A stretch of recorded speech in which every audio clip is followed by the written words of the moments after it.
2025 လက်ရှိအချိန်မှာ Apple ရဲ့ wearable market ကိုကျော်လွန်ပြီးတော့ရောင်းအကောင်းဆုံးဖြစ်နေတဲ့ brand ကိုသိလား Huawei ရဲ့ Watch GT6 Pro ကို Time Magazine ကနေဘာဖြစ်လို့ The Best Invention 2025 လို့တင်စားထားရလဲဆိုတော့သိလား Apple Watch တွေဆိုလို့ရှိရင်2ရက်3ရက်ဆိုအပြန်သွင်းအဲ့လိုအခြေအနေမျိုးမှာဒီနာရီက21ရက်ထိခံမယ်ဆိုတော့ဖြစ်နိုင်ပါမလားဆိုတော့ဒီနေ့ပြောပြပါမယ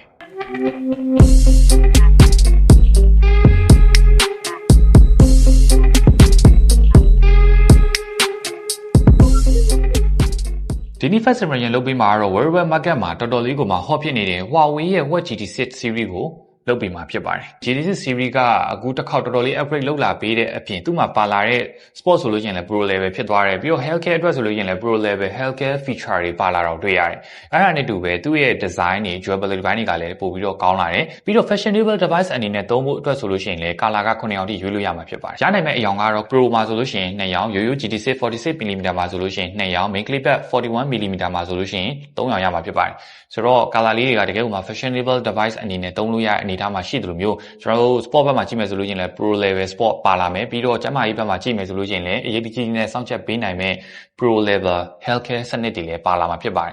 ်ပြီးတော့ဒီကောင်က iOS ပဲဖြစ်ဖြစ် Android ပဲဖြစ်ဖြစ်အလွယ်တကူချိတ်ဆက်ပြီးသုံးပြုလို့ရတဲ့ကြောင့်အခုချိန်မှာလူကြိုက်များနေတယ်လို့ကျွန်တော်အနေနဲ့တော့သုံးသပ်မိပါတယ်ပထမဆုံးဒီဇိုင်းပိုင်းအနေနဲ့ဆိုလို့ရှိရင်ကျွန်တော်လက်ထဲမှာရှိနေတဲ့ Huawei ရဲ့ GT6 Pro Titanium version ပေါ့နော်ပြောမှဆိုလို့ရှိရင်ဒီကောင်မှာက high-end material သုံးခုကိုပေါင်းစပ်ပြီးတော့ဖန်တီးပေးထားတယ်သူ့ရဲ့ casing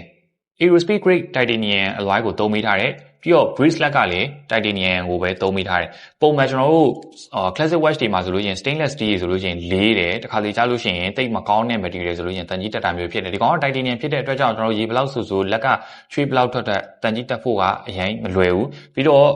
့တော်တော်လေးကိုမှပေါ့ပါတယ်လက်ထဲမှာပတ်ထားခြင်းရိုးရိုး rubber band ရှိတဲ့ watch တစ်လုံးလို့ပဲသူ့အလေးချိန်ခံစားရစ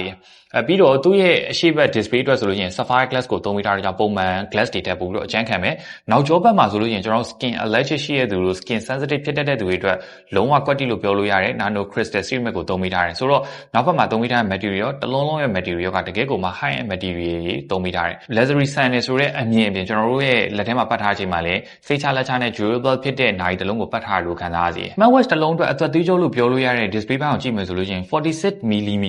အကုန်လုံးက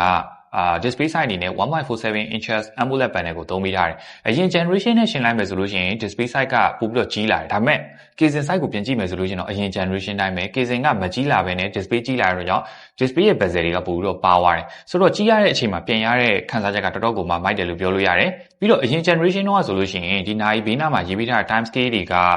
flat display ပေါ်မှာရေးထားတဲ့ကြောင့်တိတ်ပြီးတော့ကြွတယ်လို့မခံလောက်အခုတစ်ခေါက်ကတော့ 3D shape ပေါ်မှာဒီ time scale လေးတွေကိုနည်းနည်းလေးပုံစံပြောင်းပေးလိုက်တဲ့ကြောင့်ကြည့်ရတဲ့ခံစားချက်ကတော်တော်ကိုမှမိုက်တယ် always on display ဖွင့်ထားတဲ့အချိန်ဆိုလို့ရှိရင်ဒီကောင်က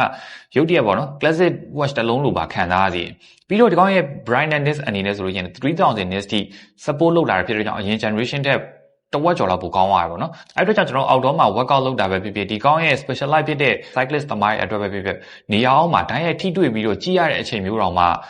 display ကကြီးကြီးတောင်းနဲ့ရှင်းရှင်းလင်းလင်းကျွန်တော်တို့ကိုပြန်ပြီးတော့အောက်ပို့ပြန်ထုတ်ပေးနိုင်တယ်ဆိုတော့ display ရဲ့ brightness ကလည်းတကယ်ကိုမှ flagship level top notch ထဲမှာပါတယ်လို့ပြောလို့ရတယ် smartwatch brand တော်တော်များများက main clip ဘက်ဆိုလို့ရှိရင်နည်းနည်းလေးမေးထားကြတာများတယ် Huawei ကတော့သူတို့ရဲ့ GT6 series မှာ main clip အတွက်ပါအဆင်ပြေမဲ့ GT6 ကိုမှ 41mm version သူတို့ထုတ်ပေးထားတယ်တချို့ main clip ဆိုလို့ရှိရင်ဗျာ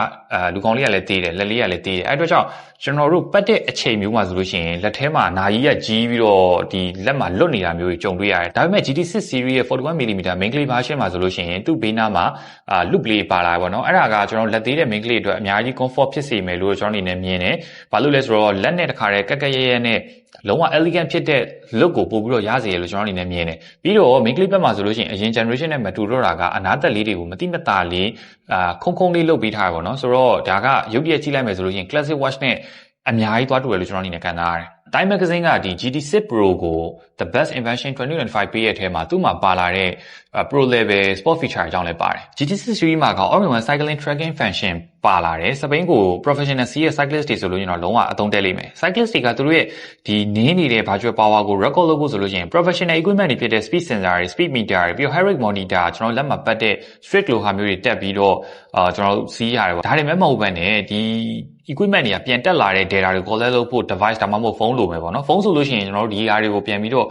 calculate လုပ်ဖို့အတွက် third party application တွေလိုမယ်ဒီဟာတွေကိုကျွန်တော်တို့ပေါင်းလိုက်မယ်ဆိုလို့ရှိရင်အနည်းဆုံးဒေါ်လာ1000လောက်ကနေစရတယ်ပေါ့နော်ကို3လောက်ဒီထက်ပိုများသွားဖို့ပဲရှိတယ်တကယ်လို့ဒါကျွန်တော်တို့က GT6 Pro မှာပါတဲ့ cycling tracking function ကိုသုံးမယ်ဆိုလို့ရှိရင် smartwatch ကနေပဲ virtual power ကိုပြန်ပြီးတော့တွက်ပေးနိုင်တယ်တိကျမှုရှိလားဆိုတဲ့မေးခွန်းအတွက်ကတော့ Huawei ကသူတို့ရဲ့ headlamp ပါ wind speed အမျိုးမျိုးစပိန်အမျိုးအစားအမျိုးမျိုးပြီးတော့ကျွန်တော်စီးတဲ့ bike type အမျိုးမျိုးကိုစမ်းသပ်တာဖြစ်တဲ့အတွက်ကြောင့်တိကျမှုကတော့လုံးဝယုံကြည်လို့ရတဲ့အနေအထားမှာရှိတယ်ပြီးတော့ GT6 series မှာကကျွန်တော်တို့ GPS အတွက်ဆိုလို့ရှိရင်လည်း dual antenna ပါလာတယ်ပြီးတော့ satellite ဆိုလို့ရှိရင်လည်း6ခုတိတခါတည်းချိတ်ပေးနိုင်တယ်အဲ့ဒါကို Huawei ကဘယ်လိုတင်စားထားလဲဆိုလို့ရှိရင် sunflower positioning system ကိုမှ 2.0 ဖြစ်သွားပြီလို့သူတို့ကတော့ပြောတယ်ဘာလို့လဲဆိုတော့ကျွန်တော်တို့ဒီ workout တစ်ခုခုလုပ်မယ် trail run ပြေးမယ်ဒါမှမဟုတ် outdoor running ပြေးမယ်ဆိုလို့ရှိရင်ကျွန်တော်တို့ GPS ဖွင့်တဲ့အချိန်မှာတာမန်ဒီ smartwatch တွေဆိုလို့ရှိရင် GPS ချိတ်ဖို့အတွက်အများဆုံး4မိနစ်ကနေပြီးတော့အနည်းဆုံးစက္ကန့်30လောက်ကြာတယ်။ဒါပေမဲ့ GT6 series မှာဆိုလို့ရှိရင်တော့1စက္ကန့်2စက္ကန့်အတွင်းကိုအမြန်ဆုံးချိန်ပေးနိုင်တယ်ပေါ့နော်။ဆိုတော့ကျွန်တော်တို့ trail run ပြေးတာတို့ marathon ပြေးတာတို့အဲ့လိုလူမျိုးတွေအတွက်ဒီကျွန်တော်တို့သွားခဲ့ route တွေကိုမှတ်ထားဖို့အတွက်ဆိုလို့ရှိရင်တော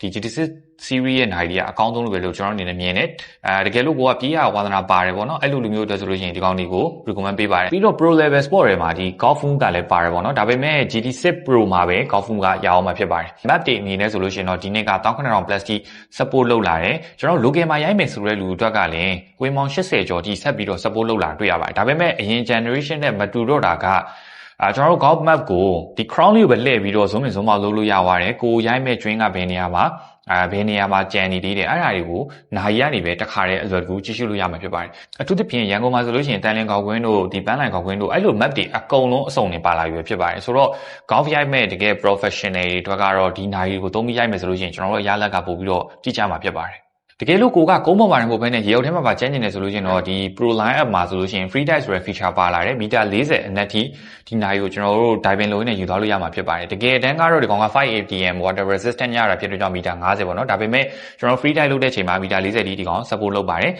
်ပြောချင်တဲ့သဘောတော့ဗျာကျွန်တော်တို့ငွေဆောင်လိုနေရာမျိုးမှာဒီ free dive လုပ်ချင်တာပဲဖြစ်ဖြစ် snorkeling လုပ်ချင်တာပဲဖြစ်ဖြစ်ကျွန်တော်တို့ရဲ့ heart rate တွေ SpO2 level တွေပြီးတော့ကျွန်တော်တို့ရောက်နေတဲ့ရေအနက်တွေကိုနိုင်တစ်လုံးနဲ့ကြည့်လို့ရမှာဆိုတော့တော်တော်ကိုမှ cold ဖြစ်တယ်လို့ပြောလို့ရတယ်တခြား equipment တွေအများကြီးယူသွားကြမလို့နိုင်တစ်လုံးနဲ့ရှိရတယ်ကျွန်တော်ပြောတဲ့3ခုကိုတနေရာထဲမှာကြည့်လို့ရမှာဖြစ်ပါတယ်တကယ်လို့ကျွန်တော်တို့က sport တစ်ခုခုလုပ်နေရင်းနဲ့ accident ဖြစ်သွားတယ် emergency ဖြစ်သွားတယ်ဆိုလို့ရှိရင်ကျွန်တော်တို့လဲကျသွားရပဲထားလိုက်တော့ဗျာအဲ့လိုအခြေအနေမျိုးမှာဆိုလို့ရင် fall detection